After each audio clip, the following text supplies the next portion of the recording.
everyone, welcome to Miss DeBoer Reads. Today we're going to continue with Love That Dog. We're on part 3. I can't wait to find out what happens. Come join me. Love That Dog, a novel by Sharon Creech. We are on part 3 today, and before I go, I want to remember one of our former anchor charts, which were tools for understanding our books, because I need to make sure that I'm getting it. So I'm going to review part 1 and part 2 so that we refresh my memory on what's happening in the story. In this book, I make a movie to picture what's happening because there's no picture clues. There's no pictures in this story. So I really need to make that movie happen in my head using those mental images. Mostly it's Jack who's talking, so that's pretty easy. Although he is sometimes talking and responding to his teacher. So I need to be really mindful of that.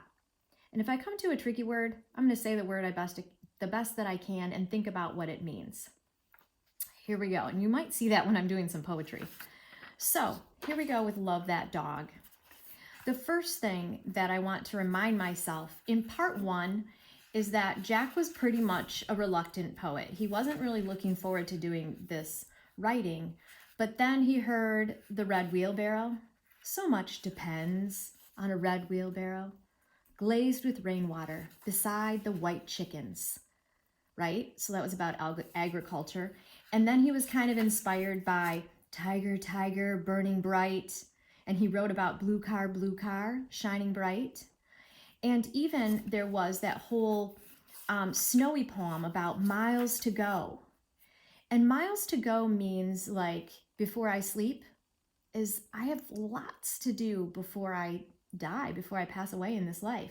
That's how we all should be living, with miles to go before we sleep. Then in part 2, we read a poem by Valerie Worth called Dog. She wrote a bunch of small poems. And in the poem Dog, Jack was really inspired because his dog was a little bit like that. And so he wrote about that. Today, I'm going to start here on page 20, right where we left off. It's now January 10. Let's go back to where we were, keeping track of time. It was December when he wrote that poem about his dog and read the small poems in December. And now it's January. I really did not get the pasture poem you read today.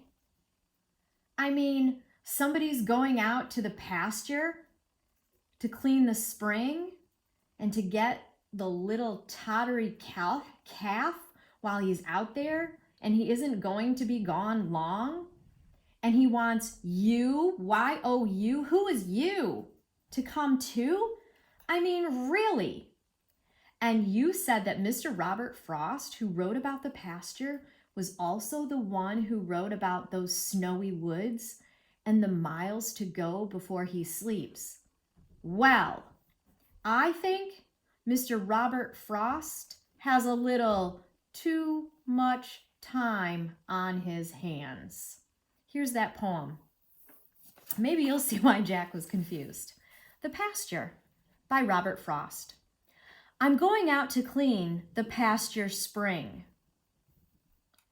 I'll only stop to rake the leaves away and wait to watch the water clear. I may. I hear a little bit of rhyming. I shan't be gone long. You come too. I'm going out to fetch the little calf that's standing by the mother. It's so young. It totters when she licks it with her tongue. Another rhyming. I shan't be gone long. You come too. Do you notice that repeating? Poets often use rhyme and repeated lines in their poetry. I don't know what the pasture means, but it sure sounds sweet. Like cleaning it in the spring and there's a young calf that's just born. That's a baby cow. Sounds very little, tottery. Let's see what else Jack thinks. January 17. Remember the wheelbarrow poem you read the first week of school? Maybe the wheelbarrow poet was just making a picture with words. and someone else, like maybe his teacher, typed it up, and then people thought it was a poem because it looked like one, typed up like that. And maybe that's the same thing that happened with Mr. Robert Frost.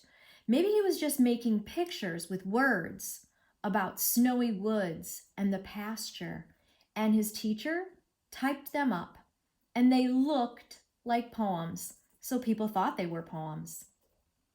Like how you did with the blue car things and reading the small poems thing. On the board, typed up, they look like poems.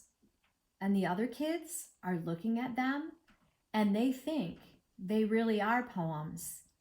And they are all saying, who wrote that? Right? Remember how Jack wanted to remain anonymous? Mean like his name is not on those? January 24. We were going for a drive.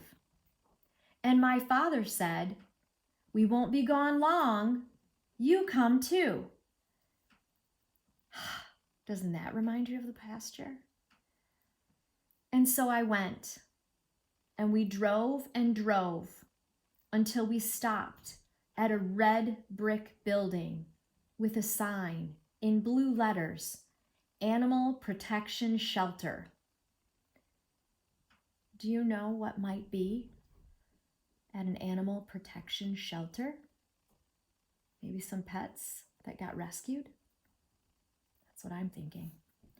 And inside we walked down a long cement path, past cages with all kinds of dogs. Isn't that what you thought? Big and small, fat and skinny. Some of them hiding in the corner, but most of them barking and jumping up against the wire cage.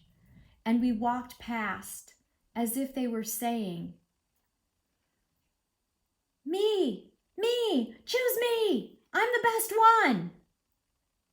And that's where we saw the yellow dog standing against the cage with his paws curled around the wire and his long red tongue hanging out and his big black eyes looking a little sad and his long tail wagging